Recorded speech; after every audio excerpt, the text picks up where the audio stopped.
Israel और Hamas के बीच इस बात पर बहस जारी है कि असल में यरूशलेम का मालिक कौन है।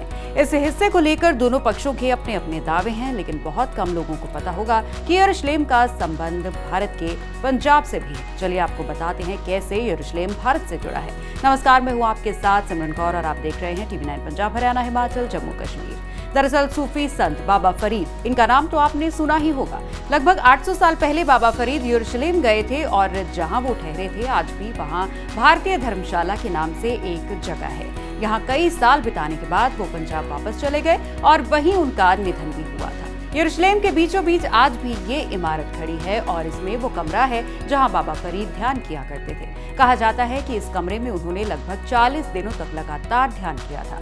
बाबा फरीद 1173 ईस्वी के आसपास मुल्तान के नजदीक कोठेवाल के छोटे से गांव में जन्मे थे। बाबा फरीद का नाम फरीद अल दीन मसूद था। वो काबुल के एक रसूखदार परिवार से थे, लेकिन वहां बढ़ती हिंसा के कारण उनके पुरखे पीढ़ियों पहले पंजाब आ गए थे। ये वो पंजाब था जिसमें अब का पाकिस्तानी पंजाब भी शामिल था। बाबा फरीद अरबी और फारसी के माहिर थे, लेकिन फरीद अपने संदेश को फैलाने के लिए पंजाबी का उपयोग करने वाले पहले लोगों में से एक थे। इसी वजह से उन्हें पंजाबी भाषा के शुरुआती कवियों में से एक भी माना जाता है। अपना संदेश फैलाने और अजोधन, जिसे अब पाकपतन कहते हैं, वहां बसने के लिए पंजाब और उससे आगे की यात्रा करने के बाद वो यरूशलेम शहर पहुंचे थे।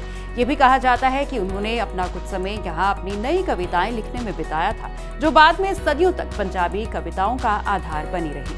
बाबा फरीद के जाने के बाद ये जगह दक्षिण एशिया से यरूशलेम जाने वाले सभी यात्रियों के लिए एक धार्मिक स्थल बन गई। ये लॉज अब स्थानीय तौर पर 2 नामों से जाना जाता है, जाविया अल फरीदिया यानी कि फरीद का लॉज और जाविया अल हिंदिया यानी कि हिंद का लॉज।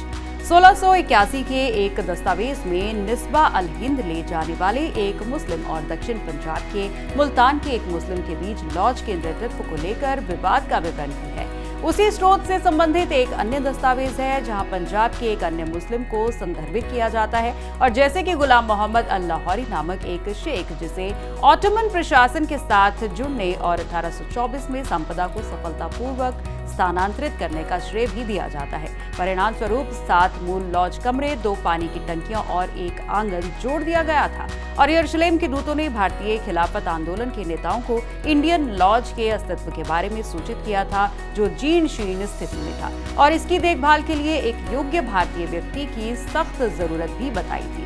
ये भारतीय लॉज मूल रूप से फरीद का निवास स्थान था और भारतीय मुस्लिम नेताओं ने इसमें नई जान फूंकने के लिए उत्तर प्रदेश के सहारनपुर के एक नौजवान को चुना था, जिसका नाम ख्वाजा नजीर हसन अंसारी था। अब ये लॉज उत्तर प्रदेश के अंसारी परिवार के अधीन आ गया है। हमें उम्मीद है आपको हमारा ये वीडियो जरूर पसंद आया होगा। अपने राज्य से जुड़ी अन्य खबरों के लिए सब्सक्राइब करें TV9 का डिजिटल नेटवर्क। नमस्कार।